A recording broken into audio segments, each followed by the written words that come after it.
देखिए, अब देखा जा रहा है कि यहाँ वैक्सीनेशन ड्राइव जो हमारी सरकार बहुत अच्छी तरह से चला रही है, उसमें ज़्यादातर अडल्ट्स वैक्सीनेट हो चुके हैं। तो अभी बच्चे तो वैक्सीनेट हुए नहीं है। तो जब हमें वैक्सीन लगती है, कोई भी वैक्सीन लगे, चाहे कोविड वैक्सीन लगे, चाहे बाकी जो वैक्सीन आती हैं, डिप्थीरिया वैक्सीन है, ट्यूबरक्लोसिस की पीपीडी है, कोई भी वैक्सीन जब हमारे लगती है तो वायरीमिया हो जाता है, यानी कि जो उसके हू बहू उसका वायरस की शक्ल वाला पार्टिकल हमारे शरीर के अंदर जाता है और हमारी बॉडी उसे लड़ने के लिए एंटीबॉडीज बना देती है। तो ज़्यादातर लोग जो अडल्ट हैं या एल्डरली हैं वो अब वैक्सीनेट हो चुके हैं। जब वो वैक्सीनेट हो चुके हैं उनमें तो इम्यूनिटी डेवलप हो गई है, क्योंकि देखा जा रहा है कि कोविड उन्हीं लोगों को होता है जिनकी इम्यूनिटी डाउन होती है। तो बच्चों को भी इम्यूनिटी डाउन होती है, क्योंकि बच्चे जो हैं 10 साल के नीचे आते हैं, इम्यूनो कॉम्प्रोमाइज ग्रुप में आते हैं। एल्डरली भी 60 साल के ऊपर है, वो भी इम्यूनो कॉम्प्रोमाइज ग्रुप में आते हैं। तो बच्चों की इम्यूनिटी कैसे मेंटेन करें, ये भी बहुत इंपॉर्टेंट है। बच्चों की इम्यूनिटी अगर हमने मेंटेन कर दी तो थर्ड वेव बच्चों का कुछ नहीं कर पाएगी। अरे बाप दादा क्या किया करते थे जब हम छोटे थे, तो हमारे ज़माने में फास्ट फूड तो था नहीं, तो थोड़ा फास्ट फूड से परहेज रखेंगे।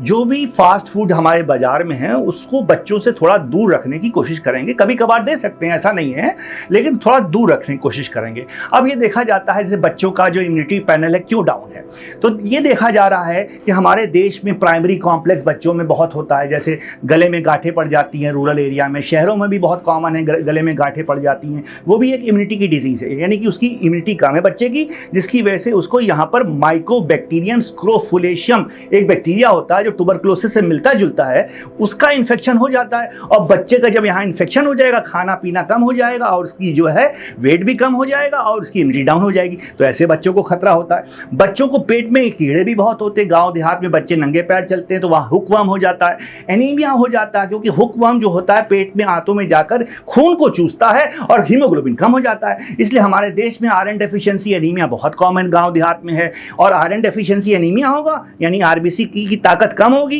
तो ऑक्सीजन सप्लाई कम हो जाएगी, हमारे ऑर्गन्स को ऑक्सीजन सप्लाई कम जाएगी। तो हीमोग्लोबिन बढ़ाने की चेष्टा करें, फल फूल सब्जियां, हरी सब्जियां खिलाएं बच्चों को। और ये जो प्राइमरी कॉम्प्लेक्स की चीज़ें हैं उसका भी शुरू में इलाज हो जाता है। उसके टेस्ट भी आते हैं, जैसे मैंटूस टेस्ट है, पीपीडी टेस्ट है, फट से टेस्ट करा के पता चल जाता है। उसका इलाज 100% क्योरेबल डिजीज़ है।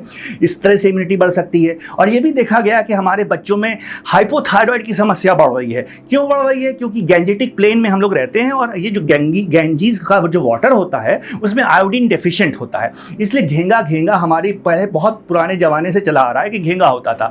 अब घेंगा फूलता तो नहीं है, लेकिन बहुत जल्दी हम लोग पकड़ लेते हैं टेस्ट से, जिसको थायराइड टेस्ट कहते हैं। यानी हाइपोथायरॉयड बच्चों में गाँव में बहुत ही कॉमन है।